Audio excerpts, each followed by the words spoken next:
Hello, Hynesite here, and making a follow-up video to the which one is this one again? Hang on a second. MPK 249 by Akai Professional. Akai. Don't even know how to say these things that I use, man, but I love to use them. And I'm going to go into over, I think like 16,000 of you guys watched the last video, so pay attention. I'm going to go in depth on why you should buy this, even if you can't play piano, even if you have zero rhythm, even if you do not know anything about music and you're wanting to make beats, you need a keyboard. Doesn't have to be this one, but I recommend a keyboard. Yes, plug it in, play, and here's why right after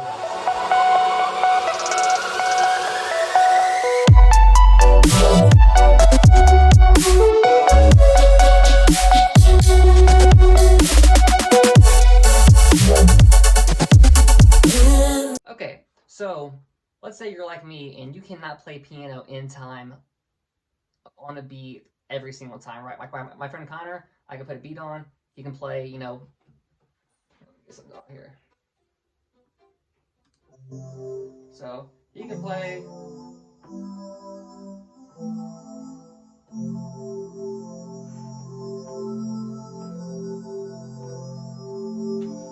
But if there's a beat playing at any BPM, he can play in time all the time, and I can't do that. So you're like, Mitch, then why do you need that? Well, because I don't like to click my ideas at first. I don't like to dive into the screen and click around. So I'm going to pull up this chord I've got here. So what I did was I was playing around on a, just playing with the keys. Hang on, let me get this one right. Okay, I found this chord here. All right, I'm going to turn it up a little bit. Yeah. Right, I was like, oh wow, I really like that. And then I found, I think it was G, F, D sharp. Yeah, so I found that, right? And so I did that by playing around though on the keyboard and not worrying about the beat that I was making. I was just having fun on the keys. And then I panned over to these chords, and I'll put them on the screen too. And what you do is, so I first made these chords here, just a 4-chord loop here.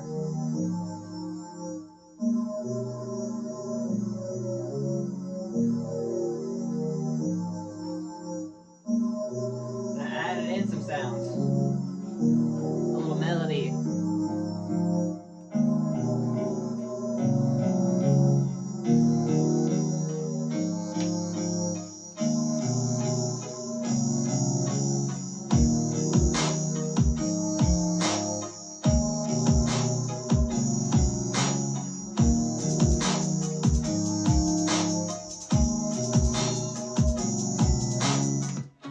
That was just like 10 minutes of playing around. If you don't believe that you should buy this and make good music, check this out.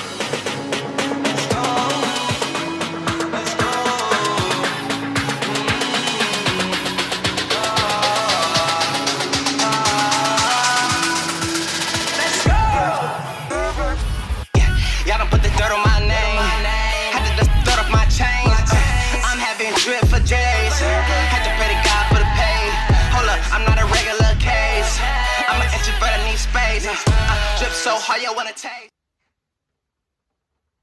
Another reason why I think you should still have this thing is because, hang on. Yeah, you can pitch bend. So you can, and not only can you pitch bend, but you can assign different, especially in Ableton, it's really easy. You can assign different effects to these different faders. So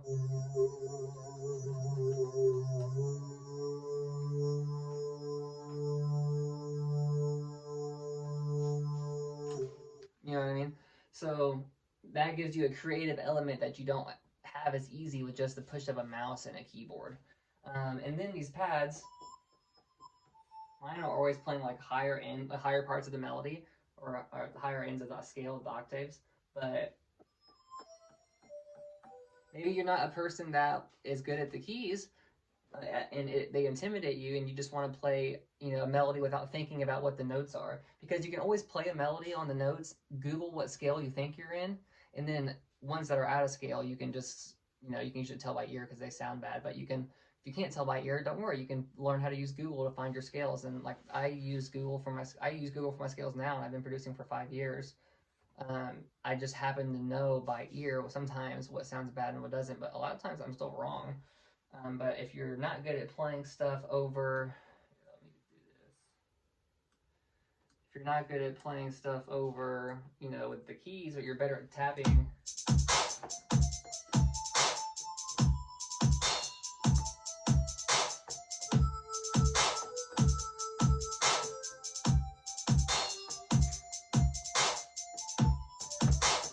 Maybe you're better at. I'm not. So what I would actually, you know what? Better than a beat repeat for these situations are just use an ARP. Like if you're not very rhythmic, you can just use an ARP. So you go to MIDI effects in your Ableton. You go to ARP. You put it on the sound you're wanting to ARP. This stands for arpeggiator. Every one has an arpeggiator. The sound I'm just using is not very good for arpeggiator. I'm gonna make it more of a plug.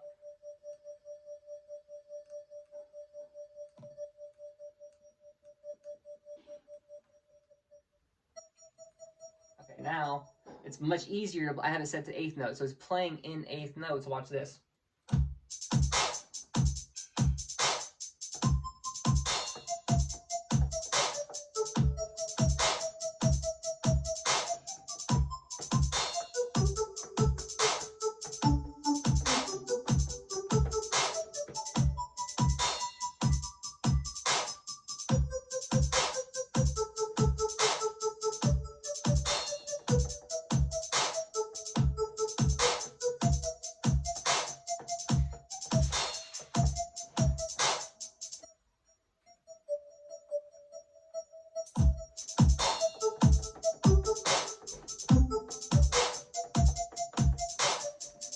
See what I mean? Plays in time every time with that, and you can have some pretty awesome effects.